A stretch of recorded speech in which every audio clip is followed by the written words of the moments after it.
Halo semuanya, perkenalkan nama saya Muhammad Iqbal Mahmudin dari Prodi Manajemen Mata Kuliah Estetika Humanisme dengan NIM 2502001011292. Pada video kali ini saya akan membahas salah satu tema dalam estetika humanisme yaitu emotional intelligence atau kecerdasan emosional. Ya gitulah, kita akan membahas tentang emosi kita.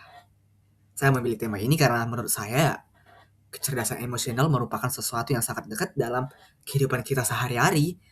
Pernah nggak kita sedang marah, kayak wah, kayak meledak-meledak gitu, kemudian mengatakan sesuatu yang sebenarnya tidak ingin kita katakan? Atau ketika sedang menghadapi masalah, kita langsung mengambil keputusan karena terbawa emosi, lalu selalu tenang, kita malah menyesal. Sebenarnya apa sih emotional intelligence itu atau kecerdasan emosional itu? Kecerdasan emosional adalah kemampuan seseorang untuk mengenali, memahami, mengandalkan, mengekspresikan emosinya dengan baik, sekaligus memahami emosi orang lain. Jadi, menurut saya, orang yang memiliki kecerdasan emosional bukan berarti orang yang tidak pernah marah, tidak pernah sedih, atau terlihat selalu tenang. Kita semua pasti pernah marah, pernah kecewa, pernah sedih, dan pernah takut atau merasa tertekan banget. Ya, hari ini aku tertekan banget, kayak deadline sudah dekat lagi, udah deket, terus tambah tekanan dari kerjaan, apalah gitu. Jadi, yang membedakan adalah bagaimana kita merespon emosi tersebut. Contohnya, ketika seorang membuat kita marah, kita merasa emosi kita tuh naik. Kita bisa langsung membalas dengan perkataan kasar, atau kita bisa mengambil waktu untuk menenangkan diri terlebih dahulu dan memikirkan bagaimana cara menyelesaikan masalah tersebut. Menurut saya, kemampuan untuk memilih respon itulah yang sangat penting dalam kecerdasan emosional. Baik, kita masuk ke slide selanjutnya. 5 aspek emosional intelligence. Intelligence. Wah, siapa nih yang sedih di bawahku? Ada beberapa aspek penting dalam kecerdasan emosional. Yang pertama adalah self-awareness atau kesadaran diri. Kita harus mampu mengenali apa yang sedang kita rasakan dan memahami penyebabnya. Misalnya, ketika kita tiba-tiba merasa malas mengerjakan tugas, bisa saja sebenarnya kita bukan malas, tetapi sedang lelah, stres, kita sedang stres, atau terlalu banyak pikiran. Kepala jadi pusing. Akibatnya, kita merasa kita nggak perlu tuh kerjaan tugas. Soalnya kita lagi capek, pusing. Dengan mengenali perasaan tersebut, kita bisa mencari solusi yang lebih tepat. Yang kedua adalah self-management, yaitu kemampuan mengelola emosi. Setelah mengetahui apa yang kita rasakan, kita juga harus bisa mengontrol bagaimana kita bertindak. Misalnya, ketika mendapatkan kritik, kita mungkin merasa tersinggung. Kayak, kita dikritik nih. Misalkan hari ini, aku pakai baju yang menyala gitu. Misalkan, kan hari ini aku pakai baju warna hitam. Anggap aja ini bajunya warna kuning terang gitu. Terus orang lain bilang, kok baju kamu tuh norak sih? Kok terang banget gitu? Loh, seketika aku tersinggung gitu. Kenapa nih? Kok kamu nyinggung aku? Kok kamu nyinggung pakaian aku? Nah, tetapi kita tidak harus langsung membalas atau marah. Kita bisa mendengarkan terlebih dahulu dan memikirkan apakah kritik tersebut memang bisa membantu kita menjadi lebih baik. Yang ketiga adalah motivation. Atau dalam bahasa kita, bahasa ibu, motivasi. Kecerdasan emosional juga berkaitan dengan kemampuan untuk tetap memiliki motivasi ketika menghadapi kesulitan. Saya sebagai mahasiswa ini ya, pasti ada saatnya kita merasa malas, bosan, atau ingin menyerah karena tugas yang banyak, kayak, tugasku banyak banget gitu. Tetapi kita perlu mengingat kembali tujuan yang ingin kita capai. Yang keempat, yang keempat, empat adalah empati atau empati. Empati berarti berusaha memahami perasaan dan sudut pandang orang lain. Contohnya, ketika teman kita tiba-tiba menjadi pendiam. Kayak, ih, kamu kenapa? Kayak, kamu kenapa tiba-tiba diam gitu? Bukannya kamu orangnya yang ceria, penyayang, tapi kok tiba-tiba jadi pendiam gitu, introvert gitu. Nah, kita tidak langsung menganggap dia sombong atau tidak peduli gitu. Bisa saja dia sedang menghadapi masalah yang kita tidak ketahui. Dan yang kelima adalah social skill, yaitu kemampuan untuk membangun hubungan dan berkomunikasi dengan orang lain. Menurut saya, kemampuan ini sangat penting karena kehidupan kita tidak bisa terlepas dari orang lain. Ya, gimana kita gak bisa terlepas? Kan kita makhluk sosial gitu. Kita akan bekerja sama dengan teman, dosen, keluarga, dan nantinya dengan rekan kerja.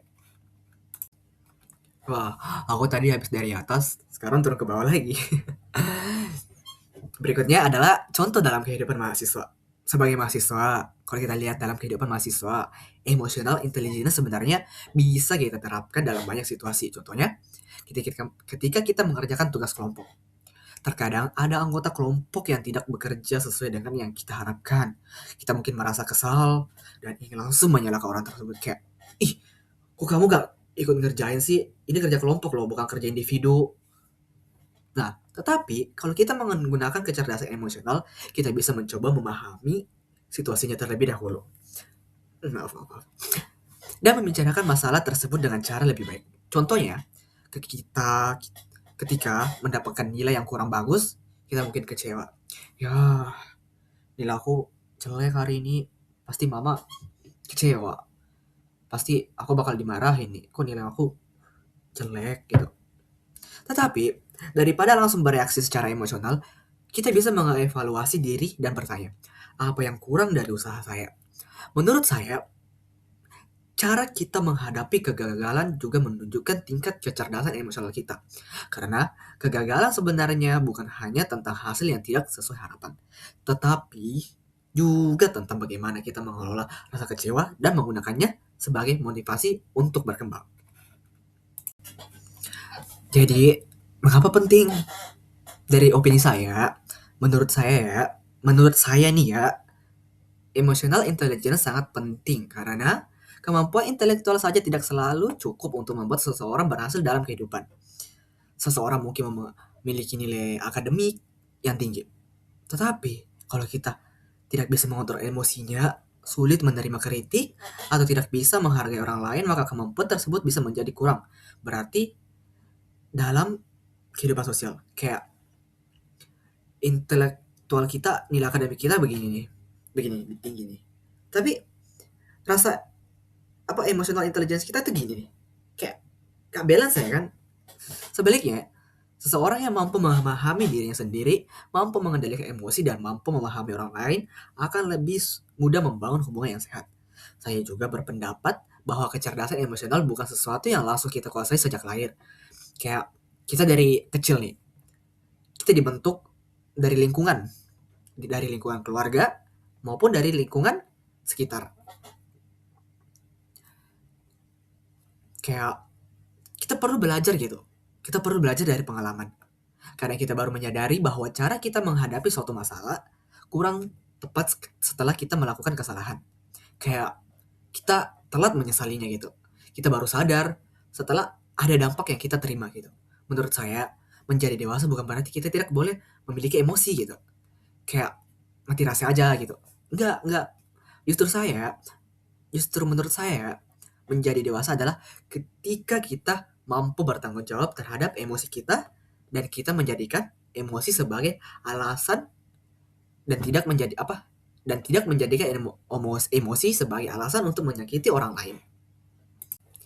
Jadi, pembahasan ini saya dapat simpulkan bahwa emotional intelligence merupakan kemampuan penting dalam kehidupan manusia. Kecerdasan emosional mengajarkan kita untuk mengenali diri sendiri, mengelola emosi, mempertahankan motivasi, memahami orang lain, dan membangun hubungan yang baik. Menurut saya, kita tidak harus menjadi manusia yang selalu tenang dan selalu benar. Karena kita ini manusia tuh. Kita tidak pernah luput dari kesalahan. Kita bukan manusia sempurna. Kayak 100% kita selalu benar. Enggak, kita enggak gitu. Kita itu, manusia itu tempatnya salah. Dan yang lebih penting adalah kita mau belajar memahami diri sendiri dan memperbaiki cara kita merespon berbagai keadaan dan berbagai kondisi. Karena pada akhirnya kecerdasan bukan hanya tentang seberapa banyak yang kita ketahui, tetapi juga tentang bagaimana kita menggunakan apa yang kita ketahui untuk menjadi manusia yang lebih baik. Jadi, menjadi dewasa bukan berarti kita tidak memiliki emosi, tetapi mampu bertanggung jawab atas bagaimana kita meresponnya. Sekian dari saya. Jika saya ada kesalahan kata, seperti yang saya bilang tadi, saya pun manusia, gak luput dari kesalahan. Terima kasih sudah menyaksikan. Wassalamualaikum warahmatullahi wabarakatuh.